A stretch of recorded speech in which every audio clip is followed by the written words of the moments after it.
Did you know that the key to turning the biggest obstacles in your life into the most amazing chances may have been found more than 2,000 years ago? Picture navigating life's storms. It sounds like a superpower to have inner serenity that is unshakable by anything. Well, this ancient superpower is more than just a fantasy. It's an ages-old mindset. That is just as useful now as it was in the crowded marketplaces and marble halls of Stoicism in classical Greece and Rome. Teaches us that although we can't control, we have complete control over how we choose to respond in every area of our lives. Moreover, these lessons are relevant in today's environment, where unpredictability appears to be the only constant. Might be the rock that we've all been looking for. What if I told you that Stoicism is greater than activity rather than contemplation? It's about leading a purposeful, resilient existence. Because happiness doesn't come from controlling your emotions, no matter what life throws at you. Nonetheless, recognizing and controlling them to live a more contented existence. Therefore, whether you're trying to discover more joy in the ordinary or are dealing with stress and experiencing hardship, stay tuned as we delve deeply into Stoicism and reveal its ageless wisdom, and learning how it can change how we live as well as how we think. Remember to subscribe if you're excited to start this transformative adventure. Please feel free to share and hit the like button. Stay with me through to the very end, since each and every second of this film contributes to our understanding of the Stoic philosophy that has the power to alter your life. Have you ever been irate about a traffic jam or caught yourself glancing through your phone when trapped in traffic? Even if it happens to the best of us, to become offended by a critical remark someone made on your post. It seems like there are always tiny tests in our daily lives that make us feel less than happy and our mental well-being at all times. But here's a viewpoint that changes the game from the amazing concept of Stoicism, which has the power to turn all that frustration on its head that comes from ancient Greece and Rome, provides us with this potent instrument. The famous Stoic philosopher emphasizes controlling what we can influence. Epictetus once remarked that what counts is how you respond to what occurs to you, not what happens to you. Take a moment to consider that. Traffic, poor weather, unfavorable remarks. No matter how much we might like to, we are powerless to alter any of these. But we may alter how we respond to them. This is a concept that goes beyond conventional thinking. Carl Jung, a titan in the field of psychology, supports it as well in contemporary psychology. Renowned said, "I am what I choose to be, not what happened to me." This is in line with the Stoic approach, which emphasizes accepting that the only true power we possess is awareness, is past our own responses, ideas, and deeds. Let's dissect it a little. Let's imagine you're stuck in traffic and running late for a crucial meeting. You may waste that time fuming, stressing out and blowing your horn. Let's face it, won't make the cars in front of you go any faster. Or you may accept the circumstance, take a big breath, and perhaps use the time to listen to a podcast. Listen to an audiobook, or just take in some music. Traffic hasn't altered, but how you react to it has changed. And as a result, your stress levels have decreased. And the day seems a little brighter thanks to this Stoic idea of concentrating on what it goes much beyond simply managing the weather or traffic. It pertains to our individual objectives, how we interact with people, and how we handle challenges in life. As another Stoic heavyweight, Marcus Aurelius, tells us, "You have control over your mind. You will find strength if you don't let outside events understand this." So the next time something outside of your control causes you to become agitated, recalling these astute remarks from our Stoic companions, ask yourself, can I control this if it's not going to go away? Pay attention to how you respond, how you think, and how you behave. This small change can significantly affect your happiness and stress levels, but it's not always simple. But keep in mind that daily practice is what's important here. Progress, not perfection. And as we get better at concentrating on the things we can manage, we'll discover that we're not simply surviving, but also thriving in the face of life's obstacles. It sounds strange, but Stoicism teaches us how to see challenges as possibilities. The majority of us are wired to see hurdles to our pleasure and success as just that, barriers. However, Stoics like Epictetus, Seneca, and Marcus Aurelius turn this story on its head. When life throws you a curveball, they tell us about it rather than asking, "Why me?" Marcus Aurelius, "This is a game changer. What can I learn from it?" The Stoic philosopher and Roman emperor wrote in his memoirs, "What stands in the way of action becomes the method that impediments action advances." He is saying that every challenge, no matter how big, not only puts our resilience to the test, but it also imparts to us important lessons on how to find the bright side of difficult circumstances, and utilizing it to propel our development. This viewpoint goes beyond antiquated thinking. It's supported by contemporary scholars. According to renowned psychologist Carl Jung, fighting against difficulties gives the things we reject more power over us. However, we may overcome difficulties by embracing them and taking lessons from them. This Stoic mentality is about using setbacks as stepping stones to grow smarter and stronger. To put it practically, let's say that your employment applications are being rejected. It's simple to sink into a hole of self-doubt and self-pity, but what if you saw every rejection as a teaching opportunity? Perhaps you need to work on a skill or adopt a different approach to your job search. Such change in viewpoint might transform a string of rejections into a route for career advancement. Another illustration would be interpersonal disputes, which are unpleasant and demanding.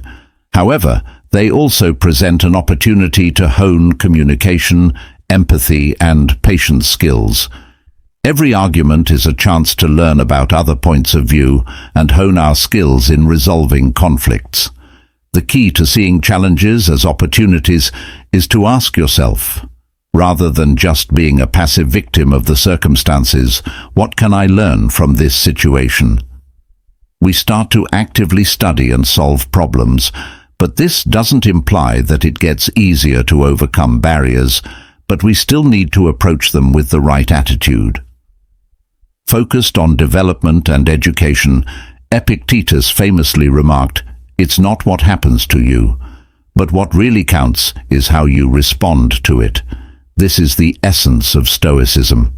It involves looking past the current suffering or annoyance of a challenge and identifying the lessons to be learned and possibilities it offers. So when you're presented with a tiny or large difficulty, try to take a moment to reflect and ask yourself what you can take away from the experience and how it might make you smarter and stronger. After all, challenges are more than just things to go through. Their potential for development. By taking on this Stoic attitude, we can handle life's ups and downs with greater poise, fortitude, and discernment. We hear about it all the time, don't we? Live in the now. What does that actually mean, though, and why is it so significant? Living in the here and now involves embracing and living in the present moment to the fullest, preventing thoughts from drifting to the anxieties for the future or the regrets for the past. It's about understanding that life, with all of its splendor, difficulties and surprises that exist right now. This idea is not new. It is a fundamental tenet of Stoic philosophy, echoed by luminaries such as Epictetus, Seneca, and Marcus Aurelius. Many contemporary psychologists and philosophers have echoed it. Let's begin with the Stoics. As Marcus Aurelius once remarked, "Do not dream of the future, nor dwell in the past." Focus one's thoughts on the here and now. Realizing the importance of doing so is in its capacity to center us and help us get rid of distractions from our brains. and to enable us to recognize the abundance of life as it presents itself. But why is it so difficult to be in the now when our minds are constantly racing with ideas? Worries about the future or reliving past events, this continuous mental chatter takes us away from the magnificence and promise of the present moment, as noted psychologist Carl Jung. In life, the smallest things with significance are more valuable than the biggest things without it. Being in the present now adds significance to the little things that happen every day. Beyond measure, improving our lives. Aristotle discussed the significance of living in the moment to arrive at eudaimonia, or an affluent, joyful and healthy state. He thought that by living in the present and making the most of our human experience, we may lead moral lives. So, the first step in practicing present moment life is mindfulness, the practice of eating mindfully and without passing judgment on the moment. Savor every bite and pay attention to how the ground feels beneath your feet as you stroll. When someone is speaking to you, pay attention to what they are saying instead of preparing your next move. Our lives become richer and more meaningful when we practice these small mindfulness exercises that bring us back to the present. Seneca said that living in the moment is the key to true happiness. He recognized that worry about the future without being overly dependent on it, because what has already happened just makes us less happy right now. It's not necessary to ignore the past or the future in order to live in the present. Finding a balance between reflecting on the past and making plans for the future is key. It's about this balance, not letting those activities take over our present, that we find contentment and serenity, and keep in mind that every moment is a chance to restart and bring your attention back to the present, where love and memories are created. Thus, let us strive to be more mindful of the present moment and value it. Here, at this precise time, is where life actually happens. I understand that the term self-discipline may conjure up ideas of strict routines and a life devoid of enjoyment. But let's change that perception together. Exercising self-control doesn't mean living a life of restriction. It's about giving yourself the freedom to make decisions that are consistent with your core beliefs and long-term goals. At its foundation, it's about selecting what's good for you, not what's convenient at the time. Saying yes to activities that benefit us and gaining control over oneself are key components of developing self-discipline. And no to things that don't, even when they're difficult to consider. Whether it's saving money rather than making impulsive purchases, or maintaining a fitness regimen, or shutting off Netflix to concentrate on a task, decisions that might not provide immediate satisfaction. However, they open the door to prosperity and long-term fulfillment. Marcus Aurelius's Stoic philosophy has a lot to say on self-control. You have control over your thoughts. As the Stoic philosopher and Roman emperor famously stated, you will find strength if you don't let outside events understand this. This succinct remark emphasizes that self-discipline is really about reining in our desires. Feelings and deeds in spite of the outside distractions and temptations life presents us with. Seneca provides insight on the matter as well, counseling us to maintain our resolve and master our cravings instead of letting them rule us. He realized that genuine freedom originates inside from our capacity to control our desires and our own selves. So why is self-control so important? The ancient Greek philosopher Aristotle clarifies this, saying that we accomplish excellence and morality through habit. We develop habits by exercising self-control that guide us toward being our greatest selves. It is not about infrequently exercising willpower, also about continuously making decisions that align with our objectives and beliefs. Developing self-discipline is also related to contemporary psychological knowledge. Psychological pioneer Carl Jung highlighted the significance of combining self-control is necessary for the complete integration of all facets of our personalities, as we have to balance the needs of many mental regions, selecting routes that advance our overall health and development. So how can we cultivate self-control in our day-to-day activities? Begin modestly and choose one area to work on, such as your diet, fitness regimen, or spending patterns. Make specific, attainable goals. Always remember to take each day as it comes, making decisions that are consistent with your objectives each time. You're strengthening your capacity for self-control, as Epictetus warns us that nothing wonderful ever happens overnight. Self-control is developed by taking tiny, regular steps. It's all about development. Not perfection every day offers fresh chances to exercise self-control. Building self-discipline requires making decisions that take us closer to our goals. This is a journey. It's about striking a balance between our immediate and long-term desires. It involves making decisions that, although difficult at the time, will move us closer to our objectives. Long-term contentment and tranquility, therefore, let's dedicate ourselves to this adventure together, encouraging one another to select the correct path rather than the easiest one. Recall that the road to realizing our dreams is located in the domain of self-control and leading a life we genuinely like. When life throws us a curveball, we all go through a roller coaster of emotions. Anger, sadness, and frustration are normal human emotions. The shocking thing is that how we respond to our feelings matters just as much as the feelings themselves. That's where emotional resilience's magic happens. It's like having this superpower. It enables us to gracefully weather life's storms and emerge stronger on the other side. It's about recognizing our feelings, comprehending them, and then acting constructively to move on. The Stoics had a lot to say about this, preferring to not let our emotions carry us away.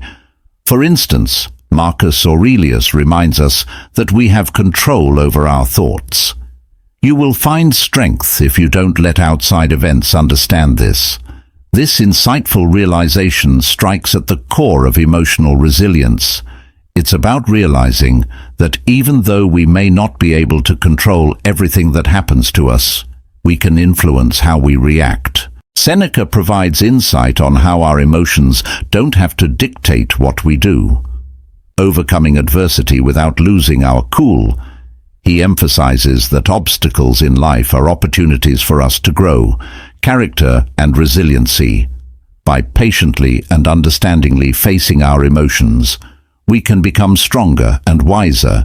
But how can we become emotionally resilient? It begins with self-awareness, or being conscious of our feelings and responses, improves our self-awareness, and teaches us that it's acceptable to experience our emotions. However, we can decide to respond in a way that is consistent with rather than responding on an impulse. Aristotle talked about the golden mean in relation to our values and long-term well-being. Striking a balance between excess and deficiency, a concept that works incredibly well for finding a balanced way to deal with our emotions, is what emotional resilience is all about. Not allowing them to dominate us or repress them. Carl Jung, a pioneer in psychology, underlined how crucial it is to integrate every facet of our psyche in order to attain wholeness. Understanding and facing our emotions is a step in this process. And building emotional resilience is fundamentally about taking lessons from them. What then should you do when you find yourself overcome by intense feelings? First, allow yourself to feel. Accept your sensations without passing judgment, then step back and try to figure out what caused them. This contemplation might give you important information about your emotional triggers and tendencies. Epictetus once remarked that what matters is not what happens to you, but how you respond to it. This serves as a potent reminder that our experiences are shaped by how we respond to our emotions. We have the option to respond constructively rather than reactively, because developing emotional resilience is a journey toward healing. It entails being patient and thoughtful while reflecting on oneself. It's about assembling a toolkit of coping mechanisms, such as writing or speaking with a reliable friend. While using relaxation techniques, the most crucial thing to remember is to be gentle to yourself and empathy while you go through your feelings. Emotional toughness is not about never experiencing bad emotions. Instead, learn to ride their waves, handling feelings gracefully and emerging from them stronger and more self-aware. We give ourselves the ability to overcome obstacles in life by cultivating emotional resilience. With bravery and grace, let's embark on this adventure together and help one another become more, being emotionally strong and, in the end, leading a more contented existence. The Stoics, who included luminaries like Epictetus, Seneca, and Marcus Aurelius, use this idea to encourage a greater appreciation for each moment rather than to instill fear. They thought that by accepting our inevitable mortality, we would be able to live more fully. Conscientiously and appreciatively, Marcus Aurelius in his meditations frequently encouraged us to live a life loyal to our ideals by reflecting on the fleeting nature of life. And you may end your life at this moment in order to maximize the time we have left. Allow that to guide your actions, words, and thoughts. He stated that this isn't about being depressed. It serves as a reminder to take action and concentrate on what really matters. To live with integrity and purpose, letting go of small worries. Seneca also discussed how fleeting life is and urged us to avoid wasting time on unimportant things. However, he thought that being aware of death would let him concentrate on building a meaningful life, inspires us to value our relationships and experiences and to live a more prudent life. Epictetus stresses the value of living in the now and making the most of our days. We are more inclined to live moral lives and to recognize the beauty and complexity of life when we keep in mind that we won't live forever. However, how can we use memento mori in our daily lives without it casting a shadow of negativity over us? The first step is to change our mindset so that we no longer associate awareness of death with terror. We can see it as a strong incentive to fully live our lives. It's about living in the now and not putting off our goals or happiness for an uncertain, vague future. Consider the things you've been putting off. Perhaps it's time to follow your passion, re-establishing contact with loved ones or just pausing to enjoy the little pleasures in life. Memento mori serves as a reminder to cherish each moment of life. It inspires us to lead more genuine lives and to publicly express our love. And to live in the moment, this idea also instructs us to recognize the transience of life, which increases our appreciation for the time we have. We are more likely to treasure our experiences when we keep in mind that time is of the essence. To express our thanks for the people and experiences that enhance our lives and to live more consciously. Therefore, let's use memento mori as a motivator for growth rather than as a source of anxiety.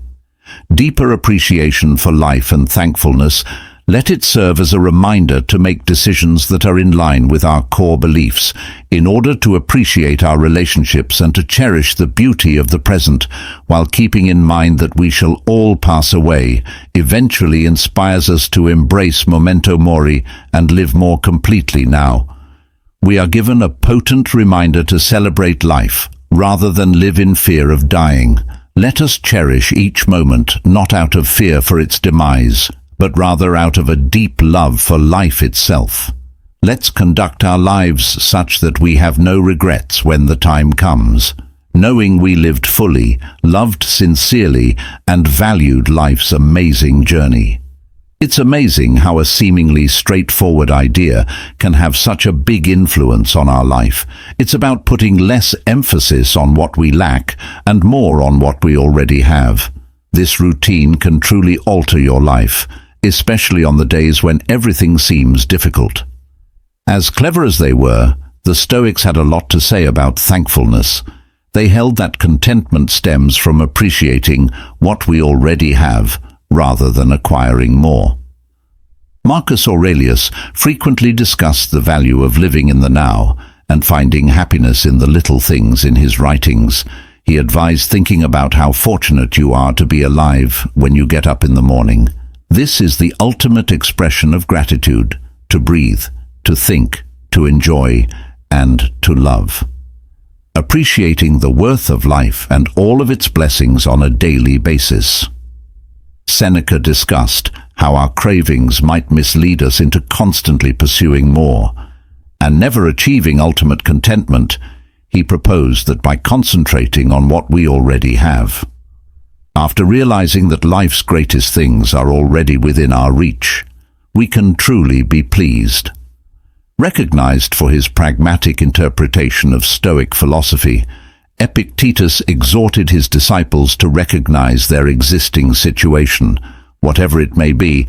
He thought that if we could accept and find meaning in where we are right now, we could have more meaningful lives. However, how can we cultivate thankfulness, particularly when life presents us with obstacles? The first step is to make it a regular practice to take 3 minutes every morning or evening to reflect on 3 things. It could be something as basic as a warm cup of coffee or a friendly discussion for which you are thankful. Seeing the splendor of a sunset, this exercise rewires our minds to concentrate on the good. Embracing the obstacles is another way that appreciation can improve our attitude and perspective on life in general, and learning from them rather than questioning why this is happening to me. What can I learn from this change in viewpoint, one would wonder, can assist us in seeing both positive and negative experiences as important stepping stones on our path.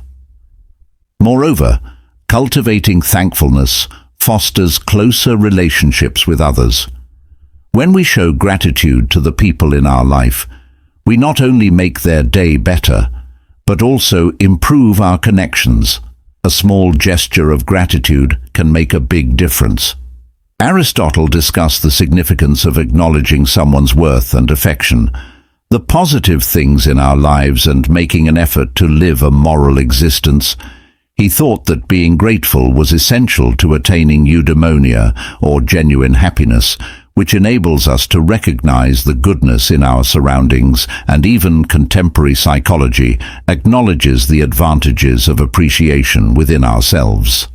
Studies have indicated that those who consistently practice thankfulness report feeling less anxious. As Carl Jung once stated, sleep better and have a more positive outlook on life. If melancholy weren't present to counterbalance happiness, the word would become meaningless. We discover a deeper understanding when we accept and be thankful for the whole range of our experiences. A more genuine kind of happiness. Therefore, let's incorporate thankfulness into all we do on a regular basis.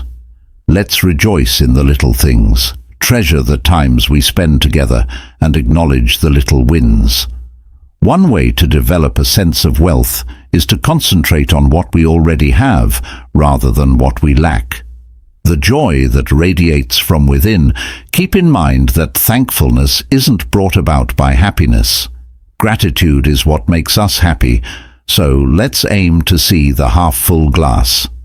Lift them up and celebrate the beauty of thankfulness in our life. Let's look for the bright side of everything, even the overcast of days. The Stoics understood personal excellence deeply. They held that virtue or excellence is the only thing that is good, and that all we do should be directed toward leading a moral life. One of the best examples of someone who pursued personal greatness is Marcus Aurelius. He once observed, "Stop wasting time debating what a good man ought to be.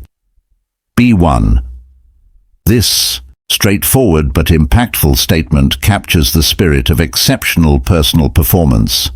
It's about trying to live up to the ideals we respect and emulating them every day. Seneca promoted a life lived in self-improvement and study, stressing the value of in line with logic and nature, indicating that genuine greatness originates from inside. It is evident in the decisions and deeds we make. Epictetus emphasized the significance of. He stressed that taking personal responsibility for reaching excellence means that our responses, being able to manage our emotions and will, is essential to leading a moral life. However, how does concentrating on personal excellence manifest itself in our daily lives? Setting personal standards based on our beliefs and goals is the first step. Not society norms or other people's accomplishments. Rather, it's about understanding who we are, recognizing our advantages and disadvantages, and making constant progress. Resilience is another aspect of personal excellence. It concerns how we handle failures and setbacks. Not only our accomplishments, as Aristotle once stated, excellence is never an accident. It is always the outcome of well-intentioned, real effort and deft execution. It symbolizes the thoughtful selection from a wide range of options, not just luck. Decides your fate, hence accepting challenges as chances to develop and learn, rather of viewing them as barriers. Furthermore, developing a growth mentality is necessary when concentrating on personal greatness. A theory supported by contemporary psychology holds that our capacities and intelligence can be acquired with commitment and effort. It inspires us to take on challenges, continue despite obstacles, and consider effort as a means of reaching mastery. Living genuinely is another aspect of personal greatness. It involves staying loyal to who we are and what we stand for. Even in difficult situations, it's important to make decisions that are true to who we are and who we aspire to be, acknowledging our journey's challenges as well as its successes and feeling proud of it. As we previously noted, cultivating thankfulness also contributes to personal excellence. We can cultivate a good mindset by being grateful for what we have and where we are in our path. It promotes our well-being and growth, so let's make a commitment to concentrating on personal greatness. Let's establish our own benchmarks, value our individual journeys, and be proud of our advancements. Recall that being proud of who we are and the way we live matters more than trying to be flawless. It's about appreciating our accomplishments, taking lessons from our past, and constantly aiming to be the best self collectively. Let's achieve personal greatness. Not only an objective, but a way of life in a world when comments, likes, following, and social media saturation are common, often determine our own value, and it's simple to get caught up in the trap of overvaluing oneself through the prism of other people's perspectives. But the liberating reality is that your value isn't determined by outside approval. It's about living a life that is consistent with your ideals and staying loyal to who you are. The Stoics, those age-old thinkers whose timeless wisdom we continue to seek out, had a lot to say about this. They emphasized that concentrating on the things that we can control will lead to inner peace and liberation. Our deeds, our ideas, and our integrity, not the vacillating views of others. I have always wondered how it is that every man loves himself more than all others, as the sage Marcus Aurelius once said. The other males, but places less importance on his own assessment of himself. Based on other people's viewpoints, this startling observation brings to light the dichotomy that many of us experience. Valuing the opinions of others more than our own evaluation of ourselves. Seneca reinforced this idea by stressing the significance of leading a life that is authentic and uninfluenced by the approval or expectations of others. He held that leading a life that is consistent with one's values brings to genuine contentment from inside. Epictetus taught our beliefs and ideals that concern for others. Opinions are not under our control, so they are not worthy of our effort. Instead, he urged us to concentrate on our own deeds and leading moral lives. Since our actual power resides there, how can we begin to care less about realizing that it's more important to be genuine to ourselves first and less about what other people think? You have the ability to choose your own value because you are the author of your life story. Not your friends and family on social media, not the individuals in your immediate vicinity.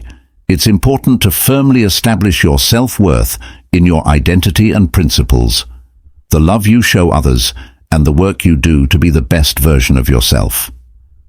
Think about yourself and ask, whose life am I living? Do my decisions reflect my desires, or am I attempting to conform to the expectations of others?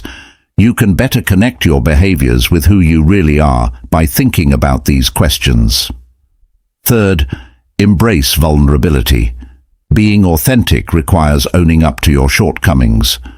Realizing that development is inevitable and that perfection is an illusion, being genuine while making errors and growing from them draws the appropriate people into your life. Those that value who they truly are also keep Aristotle's teachings in mind, who discussed discovering life's balance and the golden medium. Applying this to our concern for other people's viewpoints, it's important to strike a good balance between taking constructive criticism into account and upholding our independence and sense of value by adopting a Stoic outlook on life implies realizing that our actions and virtues influence how valuable we are, and our determination to live a meaningful life without seeking praise or recognition from others. It's about constructing a solid inner wall that is unaffected by the ephemeral thoughts of others. Let's make a commitment to appreciating our true self rather than the likes of others. Regardless of the acceptance we get, let's be brave in our genuineness, leading lives that are true to our core beliefs. Never forget that you are valuable in and of yourself, and you radiate your light in the most sincere way imaginable by staying loyal to who you are.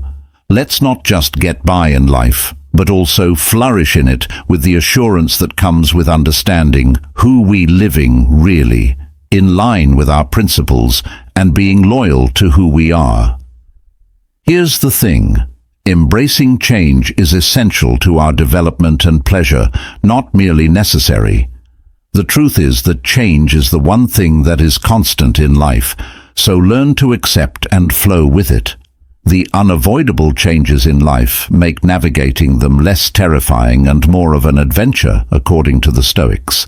Had a very healthy outlook on change, viewing it as a normal component of the rhythm of the cosmos. According to Marcus Aurelius, accept whatever comes your way, because it is all part of your destiny. What could better suit your requirements than this deep acceptance of change as a necessary component of the fabric of existence enables us to comprehend that every change, whether we view it as positive or negative, has a role in our narrative. Seneca advised against growing overly devoted to our disappointment may result from the current situation because it will eventually change.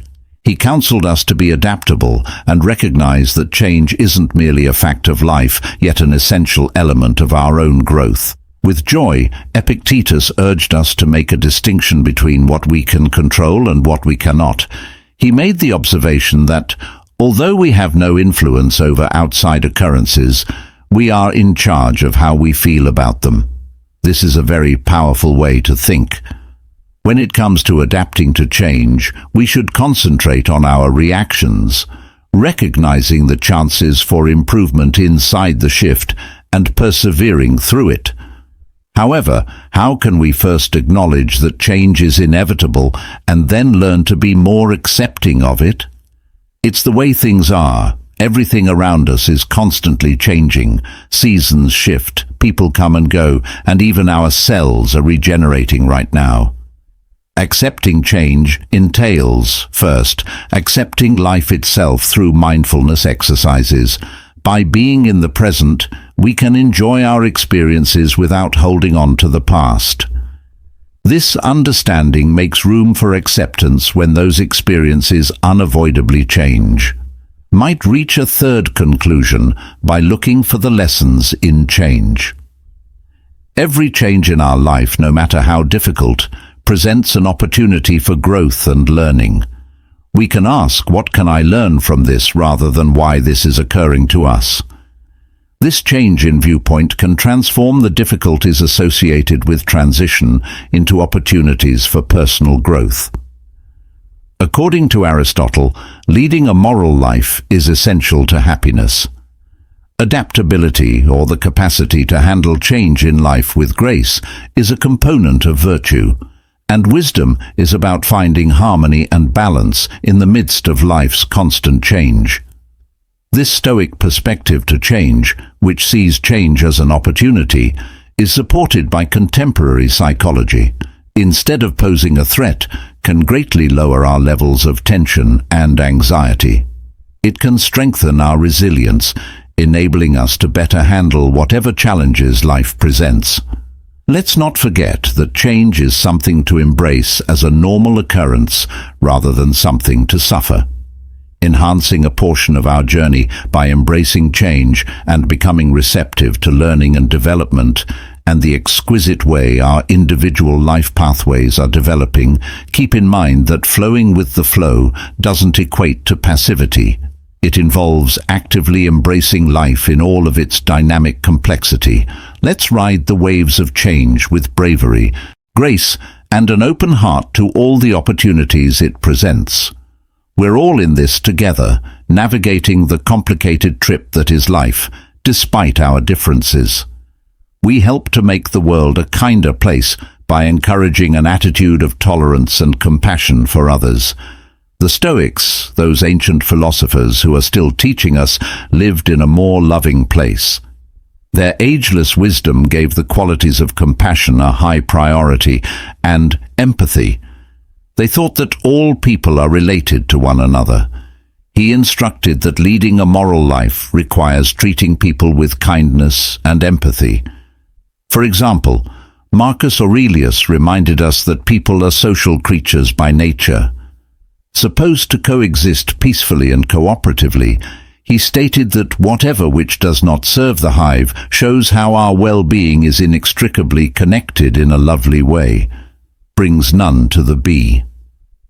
Seneca highlights the significance of treating people with kindness and compassion in order to contribute to their well-being.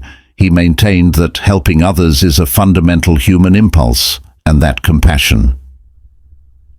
In his writings, Seneca also helps us by urging us to broaden our empathy.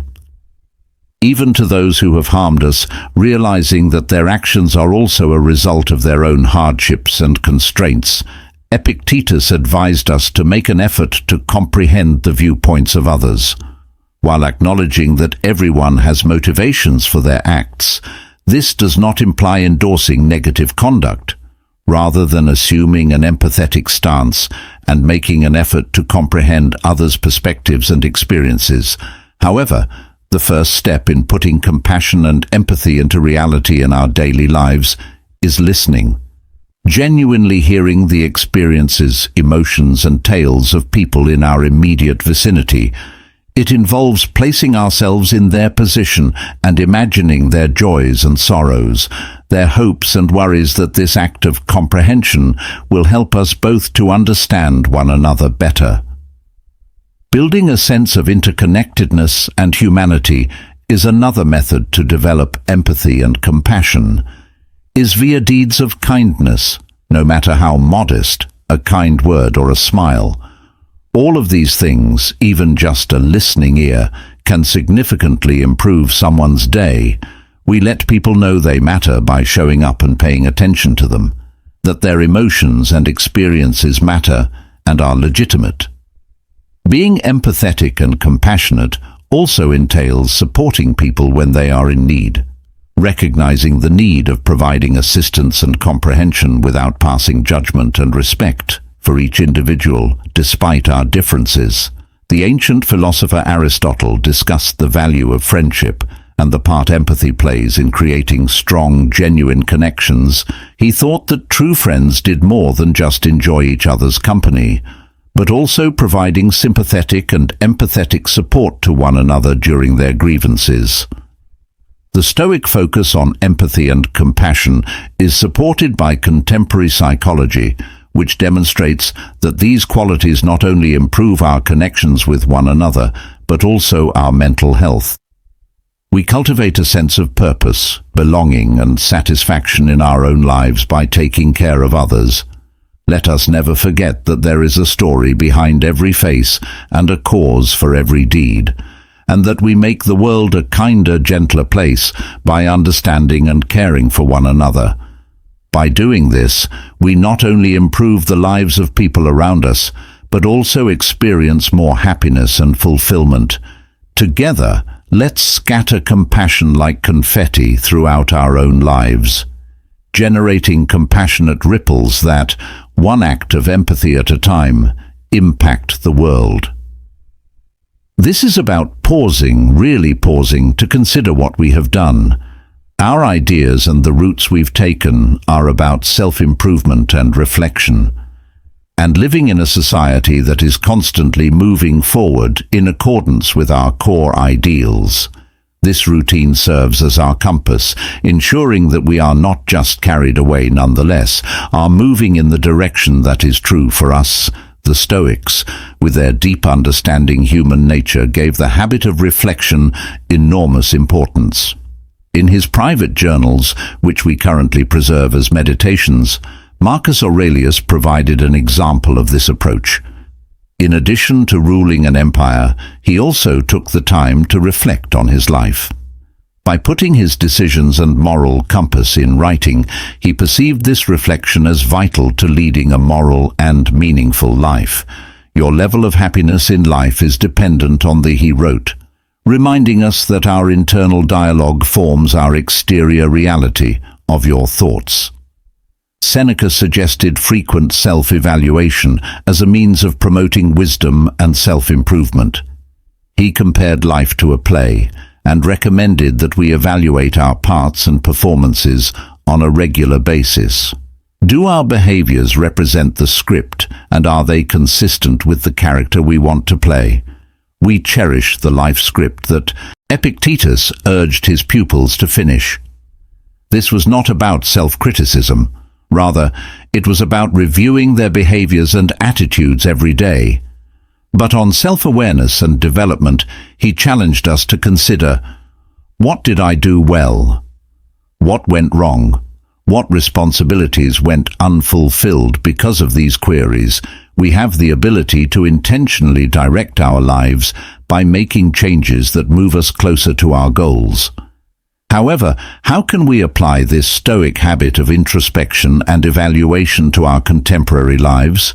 Begin by establishing a daily time slot of a few minutes, maybe before going to bed, to review your day and identify your successes. This activity can begin as a mental one. Where did you encounter challenges? How did you respond to them? But putting it in writing might increase its advantages by providing you with a concrete record of your travels. Second, as you're analyzing your day, use reflection as a technique for gratitude. Additionally, record any minor moments that made you happy or felt grateful. This counteracts our inclination to focus only on the bad. Developing a happier perspective on life. Third, take a gentle approach to this practice. Final thoughts, including Stoicism in your life, because having compassion for oneself does not mean criticizing oneself for errors in judgment.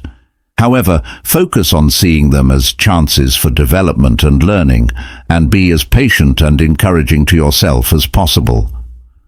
As you would to a close friend, Aristotle discussed the significance of leading a contemplative life. He thought that knowing ourselves and our deeds is the path to true wisdom, and our role in the world. This introspection is what it means to live. I looked at a life that embodies greatness and virtue. The advantages of regular reflection are well documented in contemporary psychology, demonstrating gains in mental health, purpose clarity, and personal development. We can better understand emotions and learn from our behaviors by thinking back on our experiences and make wiser choices in the future. Let's make a commitment to this reflective practice. And checking it frequently, let it serve as a benchmark to make sure we're not merely existing in life, but actively directing it in the direction of our ideals. We can obtain the understanding we need to move forward more aligned and aware by taking the time to reflect on the past, and closer to the core of who we are and what we want to be. Let's treasure this introspective journey because it helps us understand who we are. That each of these ideas from Stoicism pushes us in the direction of genuine happiness and fulfillment. Not only do life hacks have the potential to alleviate stress, but ancient knowledge also make wiser choices and find calm amid chaos, by keeping in mind that our identity is not defined by the obstacles we face. However, the courage we discover to confront them, the knowledge we acquire, and the empathy we both possess. Every action, every thought, every deed of compassion is a brushstroke in the painting that is your life. Thus, let's live vibrantly, actively, and truly, rather than just existing. I urge you, when we part ways for today, to keep finding inspiration beyond this point. There's a playlist with a wealth of tactics and wisdom tales on the screen. Click on it for tips on handling life's curveballs with poise and resiliency. Go farther and keep molding the truest version of yourself. Let's continue to develop, ponder, and appreciate the exquisite complexity of life as a team. I appreciate you spending this time with me. Until we cross paths again, keep living. Not only for the praise, but also for the purpose of being who you truly are. I'll see you on the next video and take care.